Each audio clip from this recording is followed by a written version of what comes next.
Hello everyone, আমি অনির্বাণ। আমাদের চ্যানেলে আপনাদের সকলকে স্বাগত। তো এই ভিডিওতে আমি কথা বলতে চলেছি দেবা রায়ের ট্রেলার 2 এর ব্যাপারে। তো চলুন ভিডিওটি শুরু করা যাক।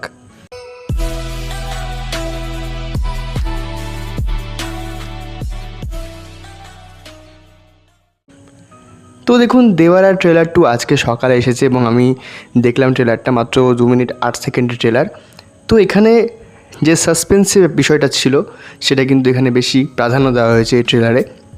মানে ফার্স্ট যেই ট্রেলারটা ছিল সেখানে যেমন কমার্শিয়াল যে ব্যাপারগুলো, গল্পটার কীরকম লাইন হতে পারে সেরকম একটা ইঙ্গিত দেওয়া ছিল। এখানে কিন্তু সাসপেন্স কীরকম হবে বা কেমন থ্রিল থাকবে সেটার উপরে কিন্তু বেশি জোর দেওয়া হয়েছে।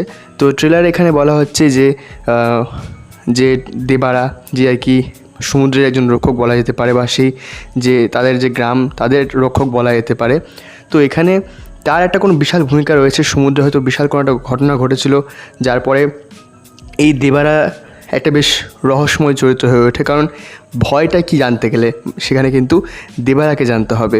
এখানে গল্পতেই বলা হচ্ছিলো, মানে ট্রেলারেই বলা হচ্ছিলো যে ভয় কি জানতে গেলে দেবারাকে জানতে হবে, দেবারার গল্পকে জানতে হবে। তো এরকমই একটা ইঙ্গিত দিচ্ছে যে এখানে কিন্তু সাসপেন্সটা অনেকটা রয়েছে। দেবারা এবং দেবারার ছেলের যে সম্পর্ক, বা দেবারার সঙ্গে সাইফ আলি খানের যে ক্যারেক্টারটা, সেটাকে ভাইরা নাকি বলা হচ্ছে, সেটা হয়তো নাম তার। তো তাদের যে সম্পর্ক সেগুলো নিয়ে কিন্তু এখানে জোর দেওয়া হয়েছে।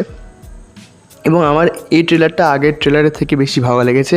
আর এখানে একটা ডলফিনের সিকোয়েন্সটা একটু ভালো করে দেখানো হয়েছে, কিন্তু ডলফিনের ভিএফএক্সটা খুবই বাজে হয়েছে। মানে একদম অ্যানিমেশন মুভিতে যেরকম হয়, অ্যানিমেটেড মুভিগুলো সেরকম একটা হয়েছে। তো আমার ঠিক পোষায়নি।